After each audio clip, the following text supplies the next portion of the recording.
मग परमेश्वर मोशेला म्हणाला, मी आता फारोला काय करीतो ते तू पाहशील. मी त्याला भुजप्रताप दाखविला म्हणजे तो या लोकांस जाऊ देईल.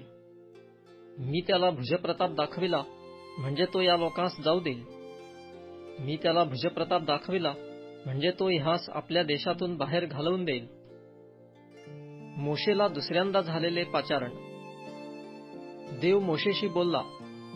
तो म्हणाला, मी परमेश्वर आहे. मी अब्राहाम, इसहाक व याकोब यास सर्वसमर्थ देव म्हणून प्रगट झालो. तथापि परमेश्वर या माझ्या नावाने मी त्यास ज्ञात नव्हतो. ज्या कनान देशात ते उपरी होते तो परदेश त्यास वतन देण्याविषयीचा करार मी त्यांच्याशी केला आहे. शिवाय या इस्रायल लोकांस मिस्र्यांनी दास करून ठेवले आहे. त्यांचा आक्रोश ऐकून मी आपल्या कराराचे स्मरण केले आहे. म्हणून इस्रायल लोकांस सांग, मी परमेश्वर आहे. मी तुम्हास मिस्र्यांच्या बिगारीच्या ओझ्याखालून काढीन, त्यांच्या दास्यातून तुम्हास मुक्त करीन आणि हात पुढे केलेल्या बाहूने व मोठ्या शिक्षा करून तुमचा उद्धार करीन. मी तुम्हास आपली प्रजा करून घेईन आणि मी तुमचा देव होईन. म्हणजे तुम्हास मिस्र्यांच्या ओझ्याखालून काढणारा मी तुमचा देव परमेश्वर आहे हे तुम्हास कळेल. आणि जो देश अब्राहाम, इसहाक व याकोब यास देण्याची शपथ हात उभारून मी वाहिली होती त्यात मी तुम्हास नेईन आणि तो तुम्हास वतन करून देईन. मी परमेश्वर आहे. मोशेने हे सारे इस्रायल लोकांस सांगितले, पण ते आपल्या मनाच्या संतापामुळे आणि बिकट दास्यामुळे मोशेचे ऐकेनात. मग परमेश्वर मोशेला म्हणाला, तू जाऊन मिस्राचा राजा फारो याला सांग की इस्रायल लोकांस तुझ्या देशातून जाऊ द्यावे.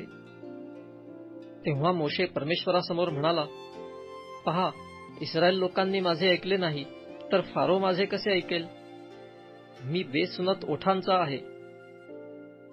या प्रकारे परमेश्वर मोशे व अहरोन यांच्याशी बोलला. मिस्र देशातून इस्रायल लोकांस बाहेर नेण्यासाठी त्याने त्यांना इस्रायल लोकांसंबंधी आणि मिस्राचा राजा फारो यांच्या संबंधी आज्ञा केली. मोशे आणि अहरोन यांची वंशावळ. त्यांच्या पूर्वजांच्या घराण्याचे प्रमुख पुरुष हे.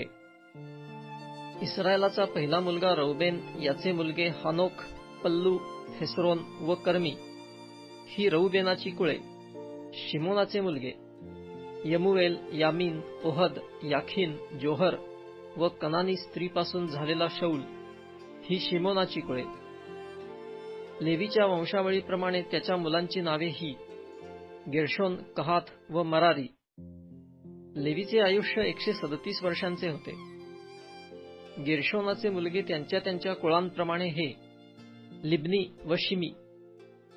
कहाथाचे मुलगे अमराम, इस्हार, हेब्रोन व उज्जीएल. कहाथाचे आयुष्य 133 वर्षांचे होते. मरारीचे मुलगे महली व मुशी.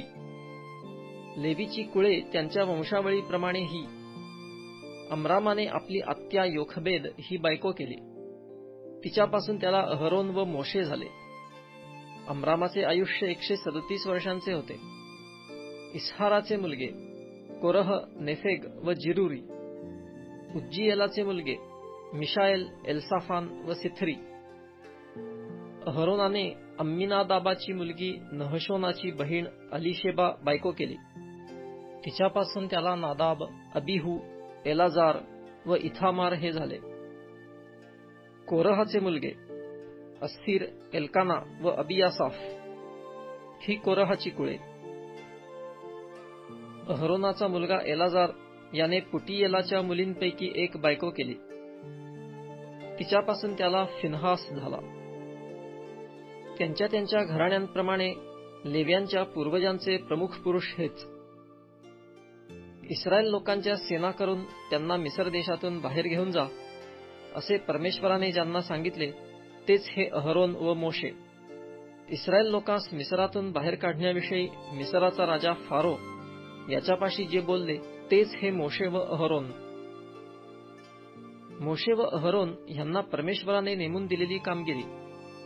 मग मिस्र देशात परमेश्वर मोशे बरोबर बोलला.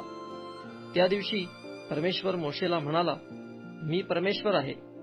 मी तुला सांगतो ते सर्व मिस्राचा राजा फारो याला सांग. तेव्हा मोशे परमेश्वरासमोर म्हणाला, पहा, मी बेसुनत ओठांचा आहे, तर फारो माझे कसे ऐकणार?